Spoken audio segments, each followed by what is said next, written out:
bringing hope the world over. Hope Channel.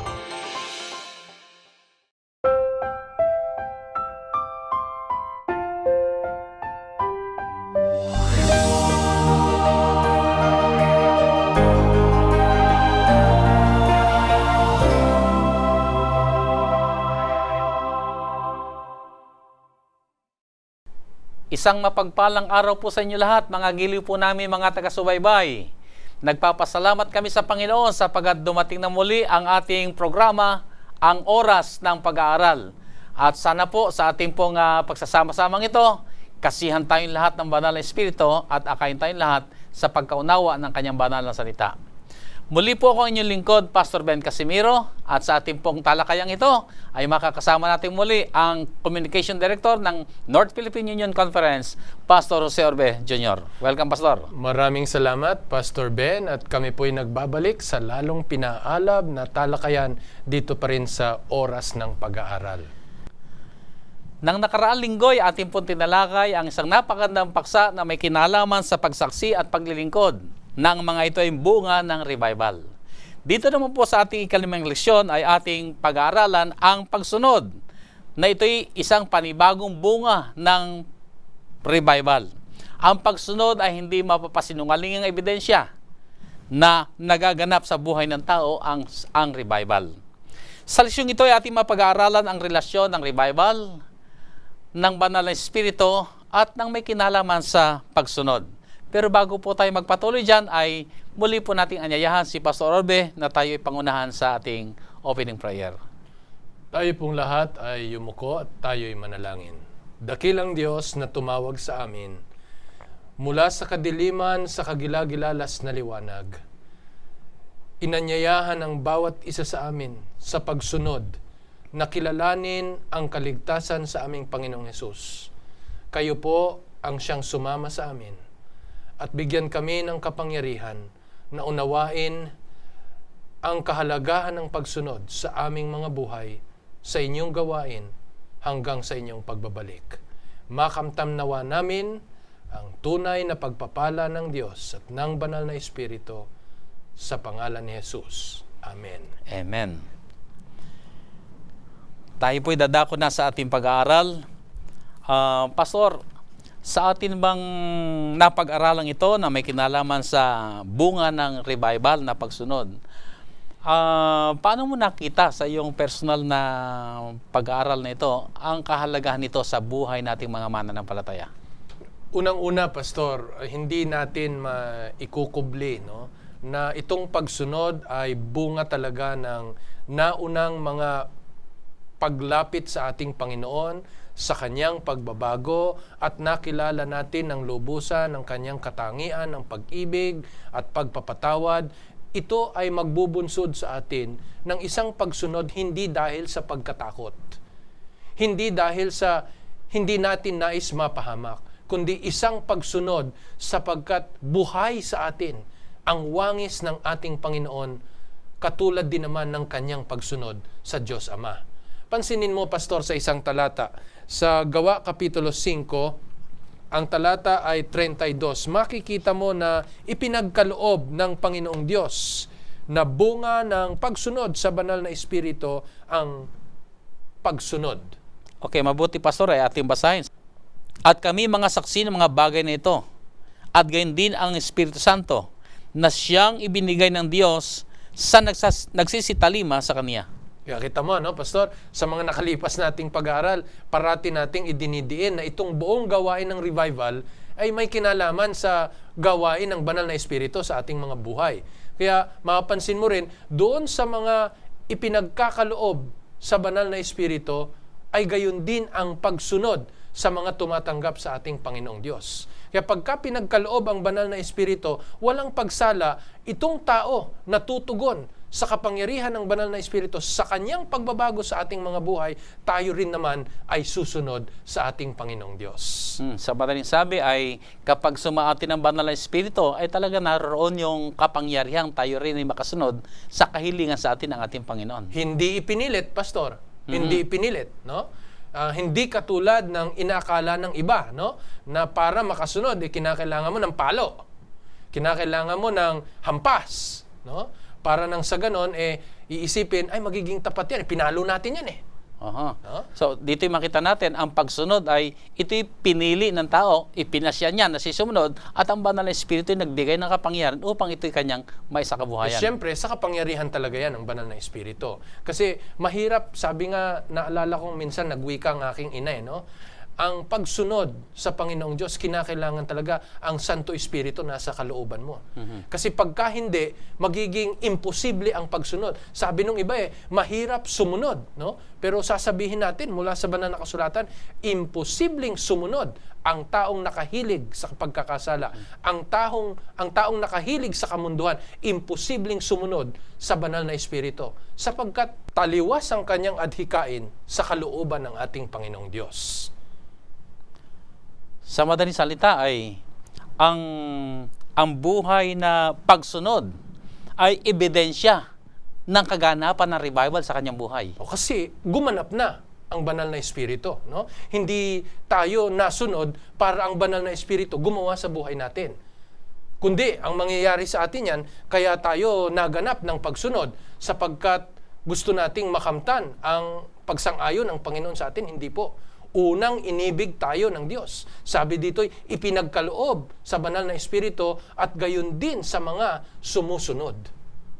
Okay, so sa ating pag-aaral po ay ating makikita rito ang magandang halimbawang iniwan sa atin ni San Pedro. Paano inilarawan sa ating pag-aaral ang nabagong buhay ni Pedro? Alam mo, Pastor, tuwang-tuwa ako dito sa leksyon natin sapagkat nasasalamin ko ang buhay ni Pedro maging sa aking personal na buhay. Tayong mga tao, ganito tayo napahilig sa ating kapusukan, sa ating kasakiman, nakasentro ang buhay natin sa sarili nating mga kagustuhan. Ganon ang nangyari kay Pedro Nung makilala niya ang Panginoong Hesus, para bang kahanga-hanga na yung kanyang pag-ibig sa Panginoon Puno siya ng mga pangako na hindi naman niya kayang panindigan. Mapusok nga Sanay na sanay siyang mangako na pagdating naman ng panahon, ay hindi niya mapaninindigan. Yun ang nangyari nga sa kanya.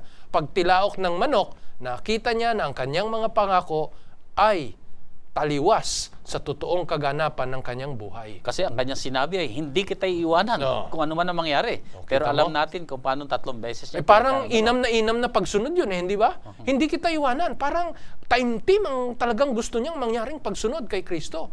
Pero doon mo nakikita kadalasan ang puso natin, ang isipan natin, taliwas sa kalooban ng banal na Espiritu ng Panginoon. Kaya pagkatapos na ang ating Panginoong Hesus na mabuhay na maguli, tinanong siya ulit ng Panginoon. Sa pagkakataong ito, si Pedro na binago ng ating Panginoong Hesus, si Pedro na tumanggap ng kaloob ng banal na Espiritu, ngayon ay tagasunod na taimtim ng ating Panginoon. Hindi sa kapusukan, Pastor, kung hindi sa binagong buhay ng banal na Espiritu. Sa makatuwid, makita natin, ito palang pamumuhay natin kung titingnan natin si Pedro, alam natin 3 taon at kalahati niyang nakasama ang ating Panginoon Hesus. Pero ang buhay pala niya hindi pa talaga yung nabago ng lubos ng banal na Espiritu. Dahil bagamat siya naglilingkod na, pero naroon pa rin yung mga kahinaan at naroon pa rin yung mga kahandaan niya na talikuran pa rin ng Panginoon. Kaya hindi nakapagtataka kung minsan makikita natin may napakasigla sa church pero mamamalayan natin ay tumatalikod na rin sapagkat hindi pa nila lubos ang nagiging karanasan ang pagbabagong ito na sinasabi sa ating pag-aaral. At kadalasan, Pastor, makikita mo sa buhay ni Pedro, nang binago siya ng Panginoon at siya'y naging tapat ng tagasunod, no? Nang dahil sa nakita niyang pag-ibig ng Panginoon sa kanya, lalo siyang naging maalab. At yung kanyang pag-aalab na yon ay hindi bunsod ng dati niyang kapusukan ng buhay. Kasi maalam na rin siya noon mapusok na rin siya noon. Pero ngayon, ibang pag-aalab ang naganap sa kanyang buhay. Ang pag-aalab na ito'y nagmumula na hindi sa kanyang sarili, kung hindi sa buhay ng ating Panginoong Hesus. Ang nakita ko sa binanggit mong maalab na siya, pero yung katapangan niya na hindi guided ng Holy Spirit kasi ang tapang niya, bumuno talaga ng itak. Hindi ito ang kalooban ng Panginoon. Ang gusto ng Diyos, matapang, pero sa pagganap ng kalooban ng Diyos. Na yun na yung pagpapahayag, yung pagsaksi, yung pagsunod. Pero yung katapangan na sa dahas, hindi ito ang panukala ng Panginoon. Kaya kita mo, Pastor, ang pagsunod po ay hindi yung sa sarili nating pagsusumikap na tayo'y makasunod eh. Kadalasan pagka ganito ang kaisipan natin, ang pagsunod natin mauuwi na lang parati sa tayo'y tumataliwas sa Panginoon. Sa tayo'y nagkakasala sa Panginoon. Ang kinakailangan na pagsunod natin ay magmula sa pagkakakita natin, pagpapahalaga natin na ginawa ng Panginoon na pagliligtas sa atin. Pagka doon nagmula ang ating pagsunod, makikita mo yung pagsunod mo ay banayad. Yung pagsunod mo ay may kahinahunan, no? Na sa iyo, ang pagsunod mo ay hindi dahil sa takot ka na mapunta sa impyerno, hindi dahil sa takot ka na ikay magdusa, hindi dahil sa takot ka na ikay mapariwara, kundi dahil sa nakita mo na naglagay ang Panginoon ng malaking halaga upang ikaw ay maturoang sumunod at siya ang mabuhay sa iyong Yan, napakaganda.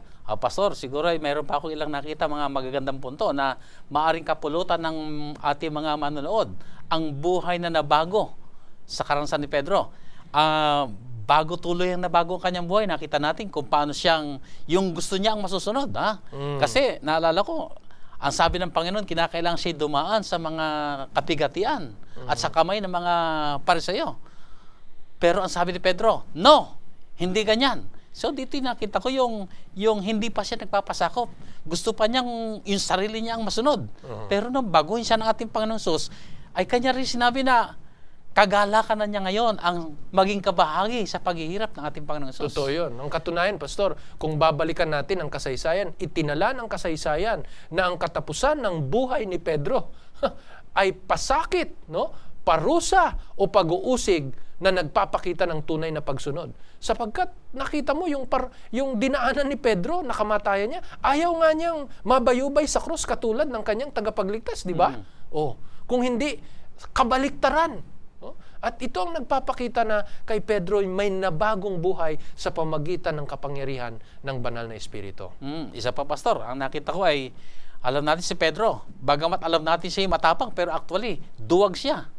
Di ba? Sapagkat nung tinatanong siya, ipinagkanunulo niya ang ating Panginoong Hesus.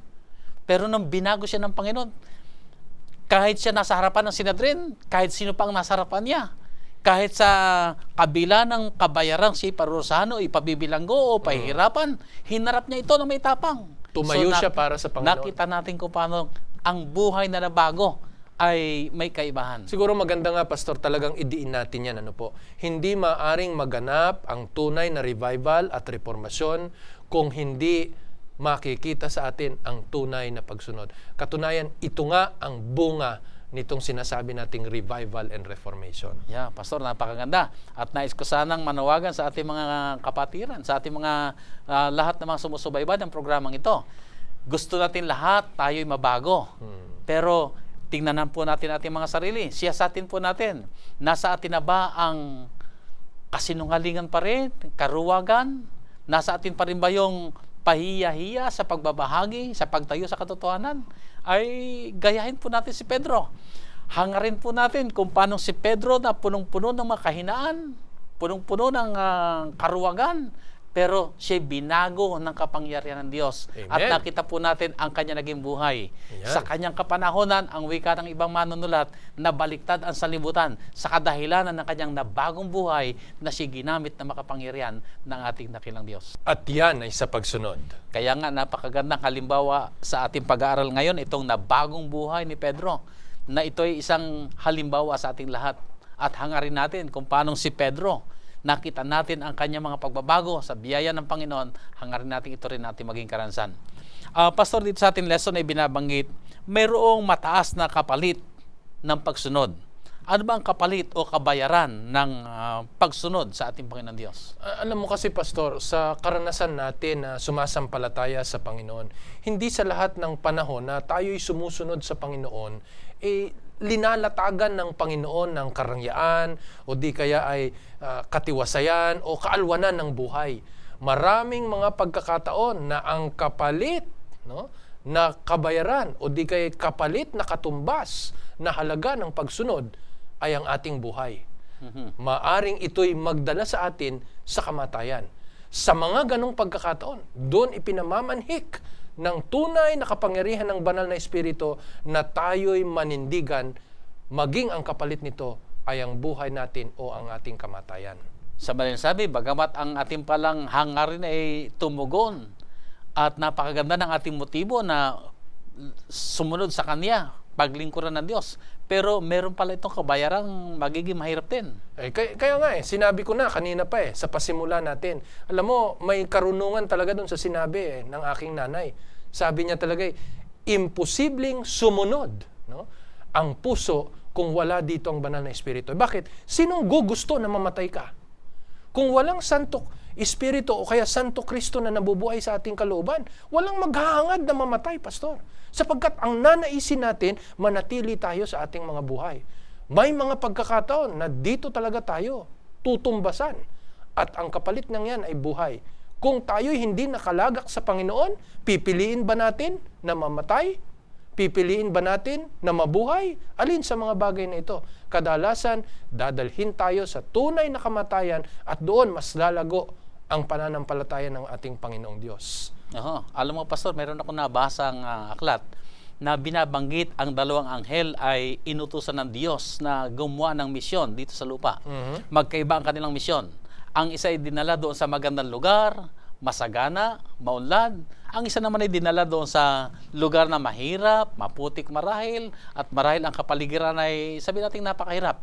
Pero kaligayahan nilang sinunod ang misyon ng Panginoon na hindi sila namili. At hindi nila sinabi na, ay bakit ako dyan dinala? Ay pwede naman ako doon. Ay bakit siya naroon? Ay ba't ako narito?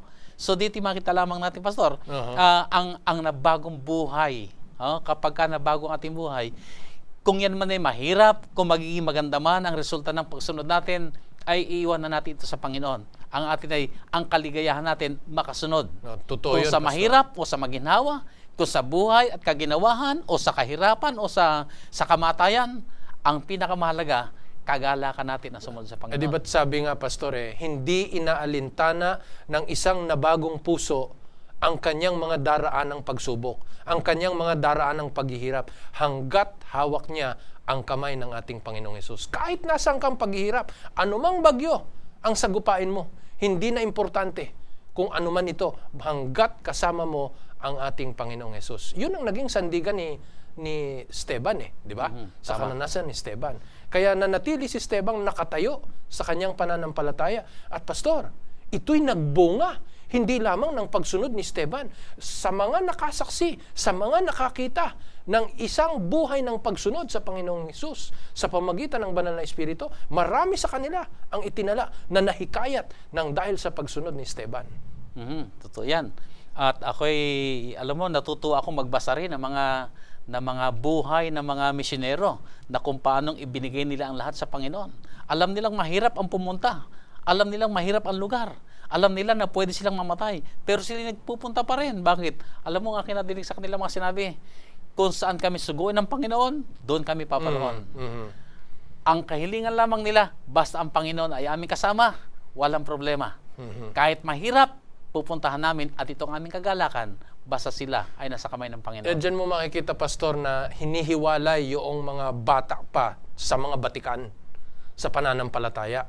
Kasi yung mga batikan talagang nahahawakan nila sa kanilang mga isipan ang kamay ng ating Panginoon. Kaya sila mayroong kalakasan na sumunod sa Kanya.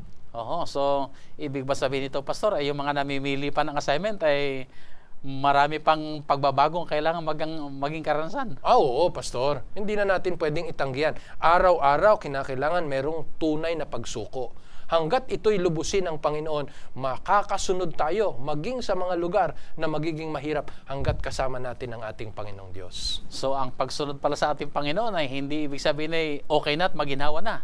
Ito'y nangangahulugan din, mga kaibigan, pwede rin tayong maghirap, pwede rin tayong mamatay. May mga sakripisyong magiging karanasan, pero wag po yun ang tingnan natin. Ang ating pong tingnan, mga kapatid, ang kalooban ng Diyos ang siyang masunod. Amen. Amen. At ako'y naniniwala po, kapag binago na tayo ng lubos ng ating Panginoon, hindi na ang sarili natin ang hahanapin natin, kundi ang palaging ang kaluwalhatian ng Diyos ang maganap. Ang kanyang kalooban ang maganap sa ating mga buhay at dito sa lupa. Pastor, sa mga pansariling pananaw lang, Pastor, hindi ko alam kung nangyari na ito sa buhay mo. Pero nung kasigasigan na ako'y nangangaral sa iba't ibang lugar bilang isang district pastor, may mga panahon na ipapangaral natin itong mga pag-uusig na ito na magaganap sa ating kapanahunan, sa huling yugto bago dumating ang ating Panginoon. May isang gabi na ako'y nakapanaginip, Pastor, na dinala ang aking katapatan sa Panginoon kapalit ng buhay ng aking asawa at mga anak. Alam mo, talagang halos nagpupumiglas ako sa isang panaginip na yan, Pastor. At nang ako'y mahimasmasan, ako'y nakadama ng halos malamig na pawis. At ako'y nakapagsabi sa Panginoon, Panginoon, kung magaganap ang mga bagay na ito, tunay sa aking kapanahunan, sa katapatang ayon sa aking pag-ibig sa iyo, sana, Panginoon, tatapatan mo din ng kalakasan ng iyong banal na anak upang nang sa ganon manatili akong tumatayo sa iyo maging kapalit ng buhay ng aking mga mahal sa buhay. Hindi talaga biro, Pastor. Totoo yan. Hindi biro. Mangangailangan tayo ng tunay na kalakasan ng ating Panginoong Diyos. Totoo yan. Dito sa ating pag-aaral, Pastor, ay ang banal na espiritu ay gumagawa ng mga pagsorpresa sa ating buhay. Hindi natin alam kung sa paanong paraan tayo susurpresahin ng banal na espiritu. Pero paano mo nakikita na ang banal na espiritu ay sinusurpresa tayo? Pastor, hindi ito yung tinutukoy nating sorpresa na katulad ng birthday o regalo o anuman. Marahil na isali ng ganoon. Pero ang tinutukoy dito, Pastor, hindi sa lahat ng pagkakataon naaayon ang ating pag-iisip sa gagawin ng banal na espiritu. Kadalasan nga, ang pag-iisip ng tao ay kataliwas sa ninanais ng ating Panginoong Diyos. Pagka nangyari yan, dito hinahamon ang ating pagsunod, ang ating pagtapat. Kasi sa banal na kasulatan, Pastor, ang pagsunod ay hindi naayon sa damdamin o di kaya doon sa magaan at maalwan sa atin. May mga pagkakataon na ang banal na espiritu ay tatawag sa atin upang sumunod sa mga lugar, sa mga panahon, at sa mga tao na hindi natin inaasahan. Doon tayo tinatawag na huwag masusurpresa, Pastor. Kung hindi, mananalig sa banal na espiritu na gaganapin pa rin natin ang kanyang tagubilin. Nakita ito sa buhay ni Pablo at saka ni Ananias, di ba? Si Pablo masidhi na yung kanyang talagang paglilingkod sa Panginoon. Inaakala niya na ginaganap niya ang kalooban ng Panginoon. Pero kinatagpo siya ng Panginoon sa ibang kaparaanan at nasinag siya ng liwanag ng kalwalhatian ng Diyos doon sa daan patungong Damasco. Yung ba't aasahan ba yun ni Pablo? Aasahan ba yun ni Saulo? Hindi. Akala niya mainam na siya Ay doon pala ginulantang siya ng Panginoon. Tumataha ka ng landas, hindi ayon sa aking kalooban. At pinili ni Saulo, ayon sa ating kwento sa banal na kasulatan, na sundin ang kalooban ng Diyos. Sa katwiran naman, sa kalagayan naman ni Ananias, Pastor, ganun din kita mo, nung sabihin ng Panginoon, tanggapin mo si Saulo at pagalingin mo siya sa pamamagitan ng iyong panalangin. Sa pamamagitan ng aking pagpapagaling. Kung ikaw si Ananias, marahil ilan sa mga kamag-anak mo, pinatay pa nun ni Saulo Maaaring sabihin ko, Panginoon, ba't ko ipapanalangin yan? Mamaya, ipatpatay pa ako niyan. Dahil alam mo naman ang taong yan. Itinuring ni Ananias na kalaban si Saulo. Yun ang punto doon. Pero kita mo, nung sabihin ng banal na espiritu, hindi Ananias. Gagawa siya ng mga kababalaghan sa aking pangalan. Pagalingin siya ayon sa paglapat ng iyong kamay. Sa pananalangin. Sabi ni Ananias, siguro naani-aninag ko, Pastor siguro nagtatanong si Ananias, ikaw ba yan, Panginoon? Ikaw ba yan, banal na espiritu? Sigurado ba na ipinapagawa mo sa akin, talagang tama? Yeah. Kaya hindi po pwedeng basihan ito, Pastor. Hindi po pwedeng basihan ang ating damdamin sa pagsunod. Minsan kasi nagiging paraan ng ating pagsunod ayon dun sa nadadama natin. Hindi po Hindi po pwedeng ganun. At saka kung minsan nagkakaroon tayo ng ibang pag-iisip na inaakala natin ito pa rin yung kalooban ng Panginoon. Pero kagaya ni Saulo, ay sa kanyang paglalakbay ay doon sa Damascus ay na-encounter niya ang Panginoon. At ito yung tinatawag na Damascus experience. Yeah. So marahil mga minamahal mga kaibigan, ay tayo man ay dadaan din sa karansang dinaanan ni Saulo. Kamusta ang inyong mga Damascus Road experience? Na-encounter ba natin ang Panginoon? At kung makita natin tayo tinatawag ng Panginoon, sasabihin ba natin, Panginoon, ay marami namang iba dyan, ba't ako? Bakit ako pa? meron ako ilang mga nakausap na namatay ang kanilang mahal sa buhay, ay nagtatanong din sila, Panginoon, bakit ako pa? Iisa itong aking anak. Sabihin pa, habang ako'y naglilingkod sa iyo, ito pa ang magiging kabayaran ng aking pagsunod sa iyo? Aba, mahirap yon. Yeah, totoo. Panunumbat sa Diyos yun. Ito'y tunay na mga karansan. Matapos ako magtapat sa iyo, pinahintulot mo ako maghirap. Ito ko minsan ang mga nagiging kasagutan. Pero sana'y huwag natin makalimutan, si San Pablo ay kung bakit siya nagkaroon ng karanasan sapagkat alam po natin ang panukala ng Panginoon. Tunay yan, Pastor. Sana'y, sabi nga, sa ating pagsunod ay makita natin na hawak pa rin ng Panginoon ang ating mga kamay. Pastor, dito sa ating leksyon ay, paano mo masasabi na ang isang tao ay siya'y tunay na puspos ng Banal na Espiritu? Yun nga, Pastor. Yan nga ang tinutukoy natin simula pa kanina na talagang ang tunay na pinupuspos ng Banal na Espiritu ay merong pagsunod. At yung pagsunod na yon ay pumupunta hindi lamang sa mga lugar na kung saan ay inaanyayan siya ng Panginoon na sumunod, kung hindi handang magbata ng mga pasan kung susunod lamang sa ating Panginoong Diyos. Sa madaling sabi ay, para masabi natin ang isang tao o isang kapatid natin o sabi natin ang isang church ay ang mga kapatiran dito ay puspos ng Banal na Espiritu, ay nasa sumpungan silang lumalakad sa katotohanan. Totoo po yan. Nasa kanila yung kaamuan marahil, kapakumbabaan. Naroon yung kanilang pagnanais na ganapin ang inuudyok sa kanila ng Banal na Espiritu. So kung makita po natin mga kapatid, ang isang tao ay siya ay lumalakad sa liwanag, nandoon yung kaamuan, nandoon yung pagpapasakop, ay marahil masasabi natin ang taong ito puspos ng Banal na Espiritu. Lahat ng yun, Pastor, katangian ng Panginoong Jesus kung di ako nagkakamali. Lahat yun katangian ng Panginoong Jesus na dapat na makita o masalamin sa ating mga buhay. Paano ba sumunod ang Panginoong Jesus na nagpakita ng kapuspusan ng Banal na Espiritu? Magandang tanong yan, Pastor, kasi yan ang magiging halimbawa natin sa pagsunod. Ano po? Maganda pong basahin natin sa banal na kasulatan dito sa Hebreo Kapitulo 5, ang mga talata ay 8 hanggang 9. Hebreo Kapitulo 5, mga talatang 8 hanggang 9. Babasahin ko, Pastor, ano? Sige. Bagamat siya'y anak, gayon may natuto ng pagtalima sa pamamagitan ng mga bagay na kanyang tiniis. At nang siya'y mapaging sakdal, ay siya ang gumawa ng walang hanggang kaligtasan ng lahat na mga nagsitalima sa kanya. Nakita mo, Pastor, ano?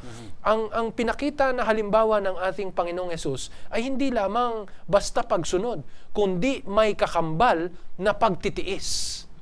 At ito ang dapat na maging larawan din natin. Hindi yung tayo'y nasunod lamang sapagkat maalwan sa atin. At may kapakinabangan tayo. Oho. Kasi madaling sumunod na mayroong kang pakinabang Susunod ako dyan, hihingi ka ng kapalit. Di ba? Pero sa Panginoong Hesus, kaya sinabing puspos siya ng Banal na Espiritu, Pastor, sapagkat ang kanyang pagsunod ay may kakambal na pagtitiis. Yan ang kagandahan sa ating Panginoong Hesus. Ang iba'y itinuturing ito na kaya nakasunod ang Panginoong Hesus sapagkat sa kanyang kalagayang Diyos. No? Siya'y may kapangyarihan. Ito'y hindi ko bibilangin, Pastor, na na advantage ng ating Panginoong Hesus sa pagsunod.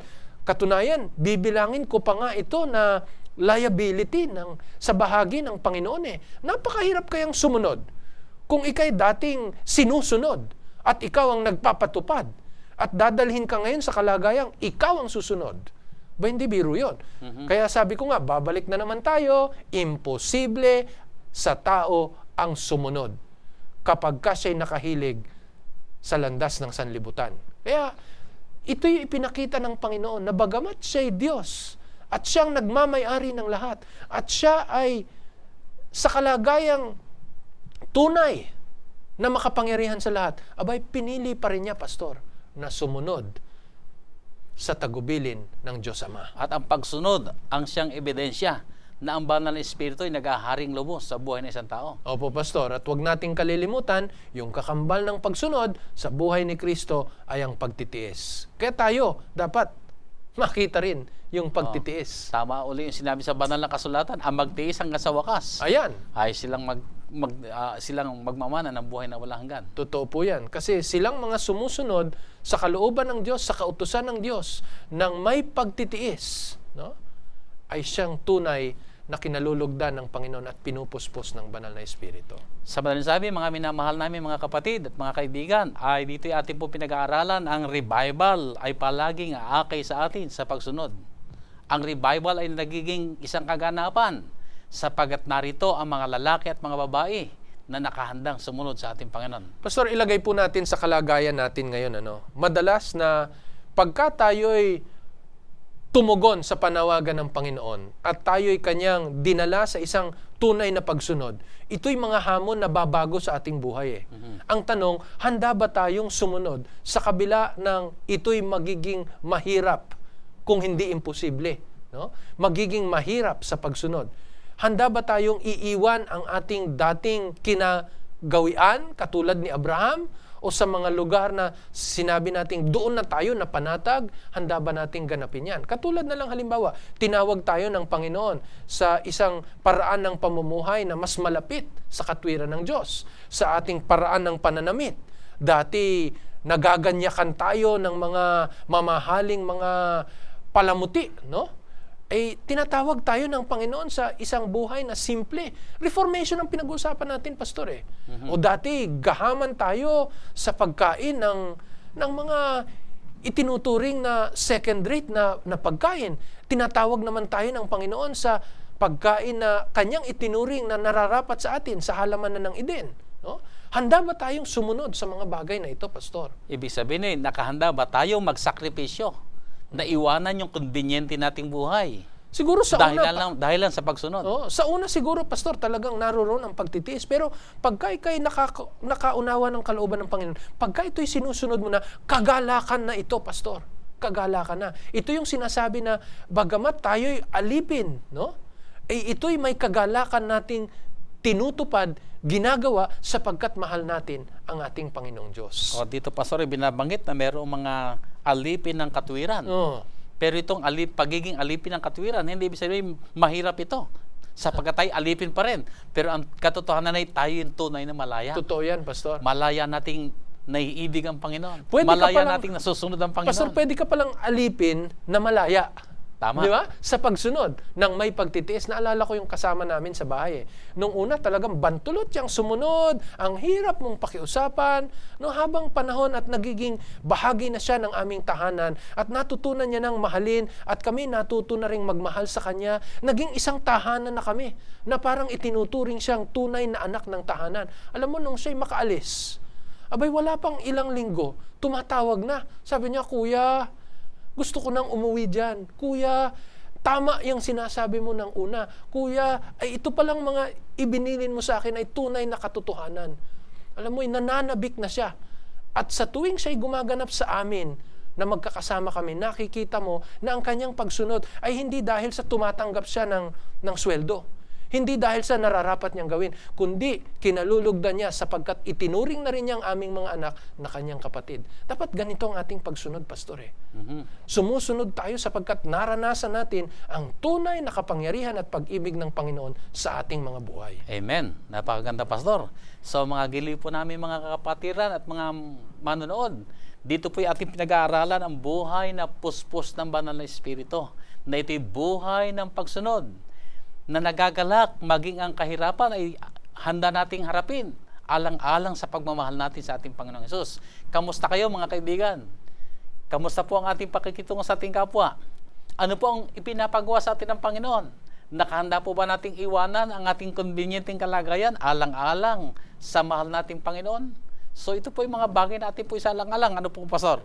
Susunod ako, Panginoon, wag mo lang pakikialaman yung aking kotse. Susunod ako, Panginoon, wag mo lang pakikialaman yung aking trabaho. Susunod ako, Panginoon, wag mo lang pakikialaman yung aking kayamanan. No? At saka, basta yung hinihingi ko, ibibigay mo, Panginoon. Ayan. Yun ang kalagayan natin.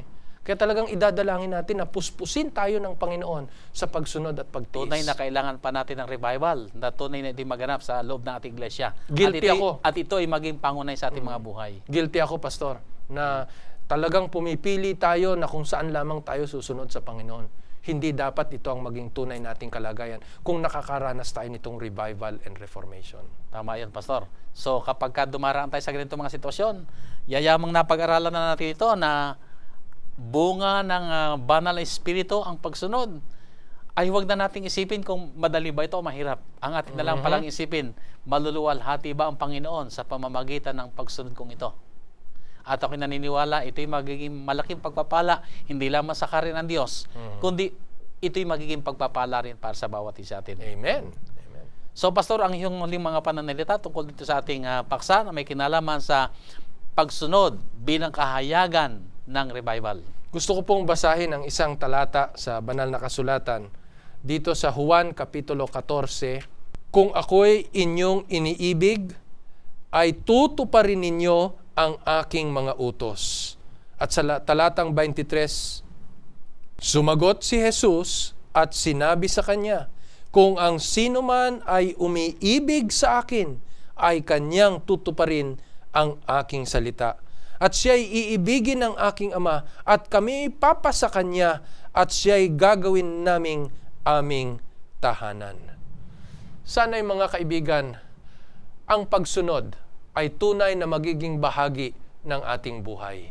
Hindi sa mga lugar na gugustuhin natin, hindi sa mga damdamin na nanaisin natin, kung hindi tanging sa kalooban ng ating Panginoong Hesus. Saan man tayo dadako at dadalhin ang ating pananampalataya, sana'y maramdaman natin ang init ng kamay ng ating Panginoong Diyos na umaakay sa atin. Ito nawa ang inyong maging karanasan. Maraming salamat, Pastor. At bagamat atin po tinatalakay ang tungkol sa bunga ng revival na ito ay ang pagsunod, pero hindi po ibig sabihin nito ay tayo ay mga legalistic na sumusunod dahil gusto natin maligtas. Tandaan po natin ang ating pinag-usapan nito. Ito ay bunga ng banal na espiritu na gumagawa sa ating mga buhay. Kaya hayaan po natin mga kapatid, magyumaman po tayo lahat sa mga pagsunod. At hayaan po natin ang mga bagay nito nating pagsunod ay kahayagan ng ating mayamang pag-ibig at relasyon sa ating Panginoong Hesus. Muli po, maraming salamat po na kami po inyo sinamahan sa talakayang ito. At sa ating po pagtatapos, minsan pa po, tayo po'y dumako sa ating pananalangin. Mahal at dakila namin Diyos na nasa langit, muli naming ibinabalik sa inyo ang papuri at pagpapasalamat sapagkat kayo ang Diyos ay tuloy-tuloy na gumagawa sa aming mga buhay. Kayo ang siya nagpasimula ng mabubuti mga gawa sa aming mga buhay. Kayo ang tuloy-tuloy din na umaakay sa amin sa pagtatapos na kami lahat ay masumpungan, mabunga sa mabubuti mga gawa, nagdadala ng karangalan sa inyong dakilang pangalan sa kapangyarihan ng banal na Espiritu na gumagawa sa aming mga buhay. Amen. O banal na Diyos, hayaan po ninyo ang mayaman naming pag-aaral na ito ay umakay lamang sa aming lahat na kami po, Panginoon, ay maging mabunga sa mabubuti mga gawa at malugod kayong palagi sa bawat isa sa amin. Ibigay sa amin, Panginoon, ang maraming karapatan, maglilingkod sa inyo, magtatapat sa inyo, magiging masunurin sa inyo. Madadalahan namin kayo ng mga karangalan. Hayaan po ninyo, Ama, sa pamamagitan ng aming mga buhay at paglilingkod, palagian kayong maluwalhati dyan sa kalangitan.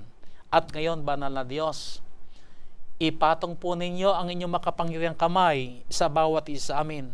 Kasama po ng lahat ng mga nanonood sa programang ito. Saan man sila naroon, Diyos, ipatong niyo po sa kanila ang inyong mapagpalang kamay. Panaganain po ninyo sila, Ama, sa pananampalataya. Mag-umapaw sila sa kagalakan at hangaring sila po'y makasunod sa inyo. Amen. At magalak kayo sa bawat isa sa amin.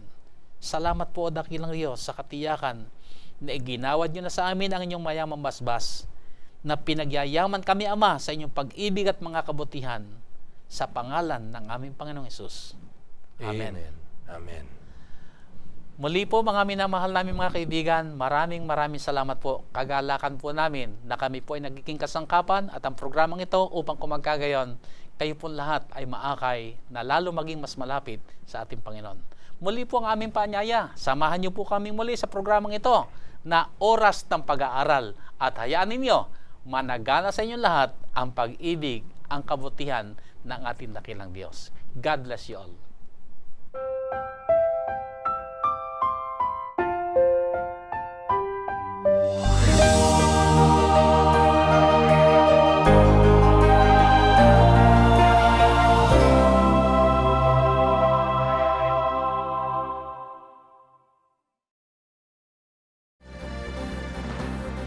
Presenting the best news in the world.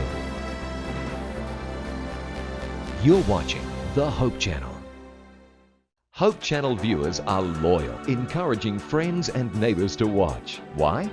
Our viewers believe that Hope Channel not only enhances living, but changes lives through its compelling lineup of programs. Documentaries take subscribers around the world and back through time, visiting places where history was made. Fascinating biographies open up the lives and times of people who made a difference. Travel programs transport the viewer around the world, demonstrating how people work together to make a better planet. Inspirational programming challenges viewers to experience the joy of discovering faith values and offer spirituality as an important part of a balanced lifestyle. Health and lifestyle programs teach disease prevention and make healthy living simple and attractive. Hope Channel programs provide invaluable support for developing healthy relationships and strong communities. Welcome to donor-supported Hope Channel. You are cordially invited. Every Saturday, Seventh-day Adventists around the world meet together to worship God, and we invite you to join us in Sabbath worship. The first part of our worship service focuses on in-depth group Bible study. We call this the Sabbath School. The Divine Worship service features the Bible preaching service led by the pastor or a local elder. The entire service features prayer, enthusiastic singing, music, and fellowship. We extend a warm invitation for you to join us.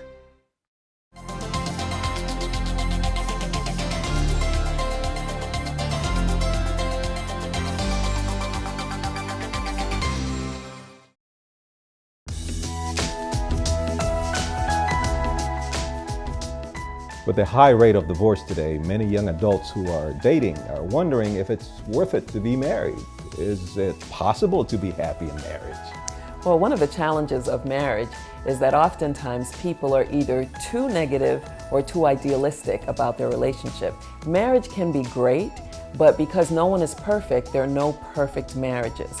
So couples need to learn that there will be bumpy times as well as great times. And because of that, they need to realize that people will make mistakes. And so you need to learn to be forgiving, understanding, and realize that there's no perfect marriage because there are no perfect people.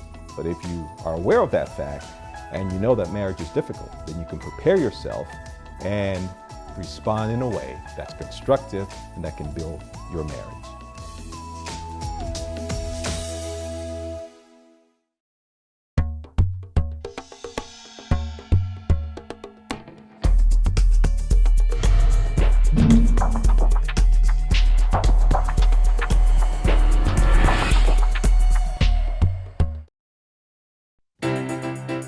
From the 7,107 islands of the Philippines comes our sun-kissed warm congratulations to Hope Channel's newest milestone. We are proud to be a part of the Hope Channel team.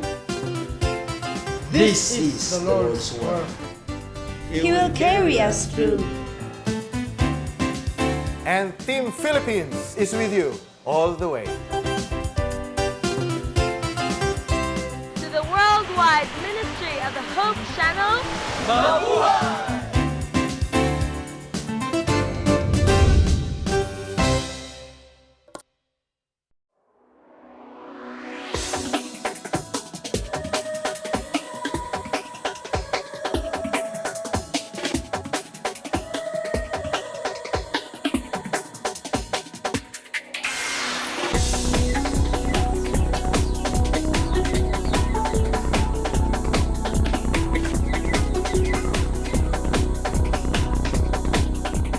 Have you ever wondered if all the money spent on television is worth it? How much impact can a television program really have? In the early 1970s, Pastor Henry Feyerabend was invited to work with the Portuguese-speaking community in Toronto, Canada. There were approximately 250,000 Portuguese-speaking people in that city, and at that time, there was no Adventist presence among them. God impressed Pastor Feyerabend to create a television program to reach this group. TV stations at that time did not focus on multicultural programming, and it was nearly impossible to get television airtime. But after much persistence, Pastor Feyerabend met a man that had purchased half an hour on television.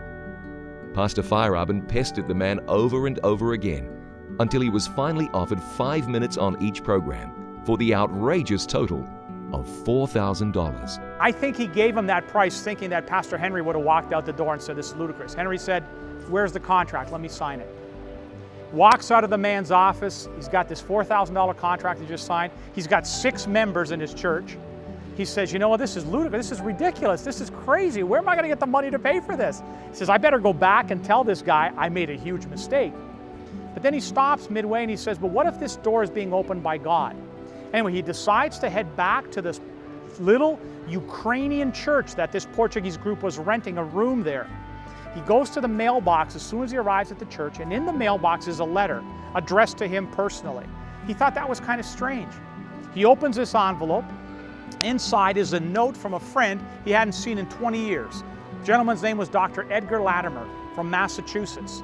A little note in there simply said, "Henry, I thought you might need this. Enclosed is a $1,000 check." By the end of the week, another $3,000 had come in. Now the entire series of telecasts could be completely paid for. Now the focus began on, well, what am I going to do in 5 minutes? I mean, for those of you that do television, you know that 5 minutes on television, that's 140 words a minute, that's 700 words. It's not a lot of time. After much thought and consideration, Pastor Feyerabend decided he would speak on the topic of prayer. Those first 5 minutes were live, and in the 700 words he spoke, he said, "Some people tell me God is dead, but I know He is alive because I just spoke to Him." That resonated with his audience. The program comes to an end. Pastor Henry says, if you're watching this program and you'd like to receive a Portuguese Bible, call the number that appears on the screen right now. And after that telecast, we got 28 requests for Bible studies. Among the 28 callers, there was a very special couple. Well, that couple was my mom and my dad. My mother and father watched that very first program that Pastor Henry put on the air. My mom and dad called for the Bible. My mom and dad accepted the offer to study the Bible. And as a result, 16 people in my family are members of the Seventh-day Adventist Church today. So, are television programs worth all the effort and investment? The answer for this family is clearly yes. Imagine if Pastor Feyerabend did not listen to God's instruction to record a television program. What if the generous donors never sent in the money? This whole story would have been very different. Pastor Bill Santos' family still watch the It Is Written programs. And they watch and they see that their son is now the speaker on that program. You see, because I also speak on the Portuguese program. And so, you know, we have a tremendous opportunity with media and what the Hope Channel does and what the various television ministries do. I mean, God has given us this opportunity to penetrate into millions and millions and millions of homes. And television ministry is the means by which God is proclaiming His truth in these final days. I sincerely believe that with all my heart.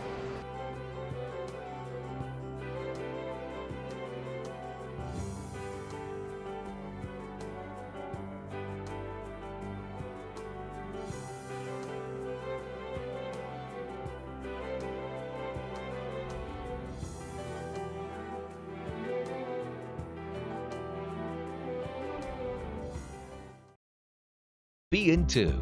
Join the Hands of Hope Ministry, a visionary group of Christians rapidly spreading the gospel to all the world, every minute of every day. In large, crowded cities, in high-rise apartments, and in countries where missionaries lose their lives, Hope Channel is there, making a difference and changing lives. After traveling the globe for nearly 40 years sharing the gospel of Christ, I know of no better way to communicate the gospel than television. You can be a hand of hope in giving the gospel to spiritually hungry people. As a Hands of Hope member, you'll receive monthly reports on Hope Channel's global progress, thrilling mission stories on DVD, and a membership card that allows you 10% off all your book purchases at Adventist book centers across North America. So write, call, or visit us online to receive your free Hands of Hope brochure to learn more about how you can make a powerful difference in God's work with the Hope Channel.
Hope broadcasts everywhere in the world with 10 global channels and is affiliated with more than 50 production studios on 6 continents. The result? Hope Channel provides a diverse programming mix in many of the world's major languages. Hope is more than great television. It's a donor-supported ministry that's part of an international family of educational institutions, churches, retail outlets, and hospitals.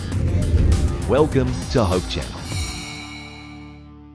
Every project, every shooting, every dream that comes true comes with a price, hard work. But with every production, every script, every realized dream comes a renewed heart and life. For every broadcast, every sermon, every song, there is an opportunity to reach hearts. All of these are part of the great mission of life. To plant hope.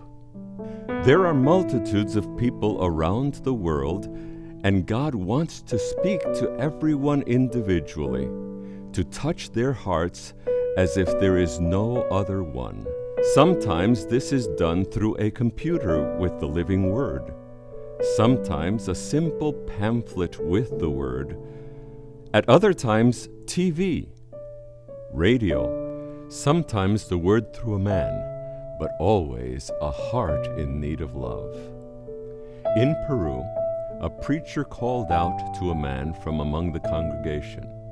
It was a special live broadcast. Amazingly, it was a man hired to operate one of the cameras on this TV production. We needed his services, but God wanted his heart. A cameraman who had made no commitment to the Lord, but the power of the Word penetrated his heart and mind, and he accepted Jesus. Guillermo, deja tu cámara ahí donde estás. Hoy es una noche de gloria para ti. Guillermo left his post at the camera and came to the front of the church. Te bautizo en el nombre del Padre, del Hijo y del Espíritu Santo. Amén. Guillermo Eduardo abandoned his secular life and was born to a new era. Guillermo, in his media production, was only building the ark. But now this ark became his avenue of salvation. Just as Christ revealed himself in the Jordan as the Son of God, so it was that he revealed himself in the life of Guillermo. God desires to plant his seeds of hope in homes and in churches through the use of satellite media. And Jesus says, "What I tell you in the dark, speak in the daylight. What is whispered in your ear, proclaim from the roofs." This message of hope encourages us to shout from the rooftops through satellite dishes and antennas that Jesus is our hope for salvation.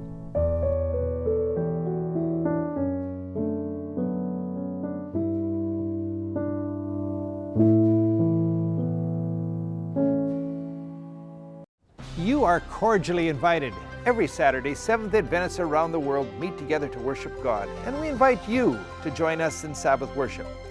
The first part of our worship service focuses on in-depth group Bible study. We call this the Sabbath School. The Divine Worship Service features the Bible preaching service led by the pastor or a local elder. The entire service features prayer, enthusiastic singing, music, and fellowship. We extend a warm invitation for you to join us.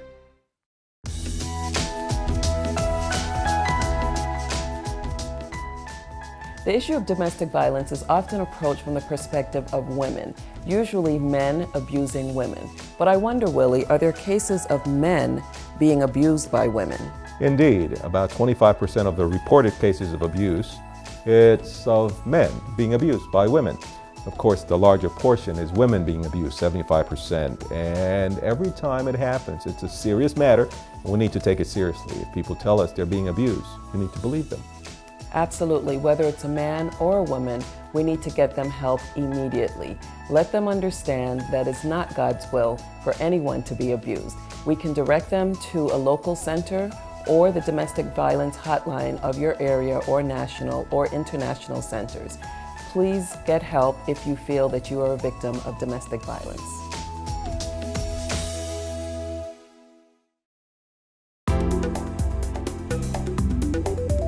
Being held captive by a plant and then killed by it sounds like science fiction.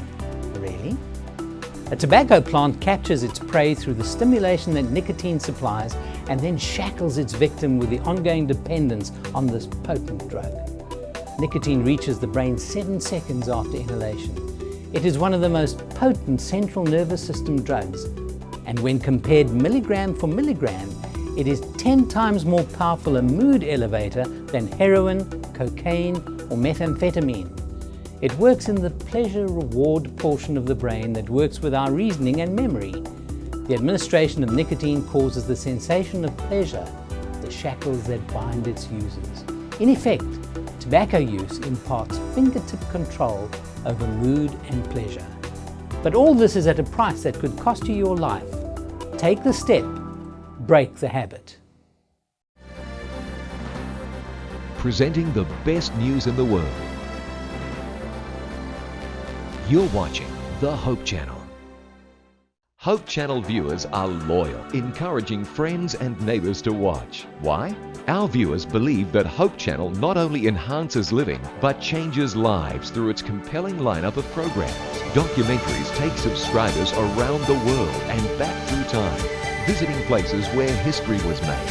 Fascinating biographies open up the lives and times of people who made a difference. Travel programs transport the viewer around the world, demonstrating how people work together to make a better planet. Inspirational programming challenges viewers to experience the joy of discovering faith values and offer spirituality as an important part of a balanced lifestyle. Health and lifestyle programs teach disease prevention and make healthy living simple and attractive. Hope Channel programs provide invaluable support for developing healthy relationships and strong communities. Welcome to donor-supported Hope Channel.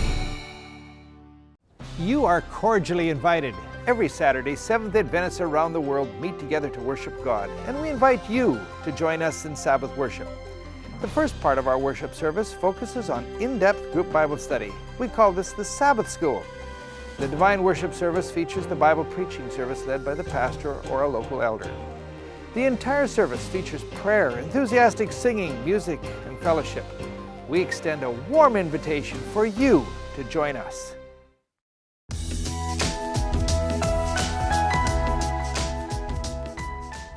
The issue of domestic violence is often approached from the perspective of women, usually men abusing women. But I wonder, Willie, are there cases of men being abused by women? Indeed, about 25% of the reported cases of abuse, it's of men being abused by women. Of course, the larger portion is women being abused, 75%. And every time it happens, it's a serious matter, and we need to take it seriously. If people tell us they're being abused, we need to believe them. Absolutely. Whether it's a man or a woman, we need to get them help immediately.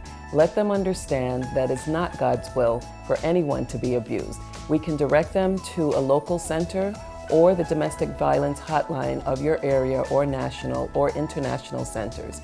please get help if you feel that you are a victim of domestic violence.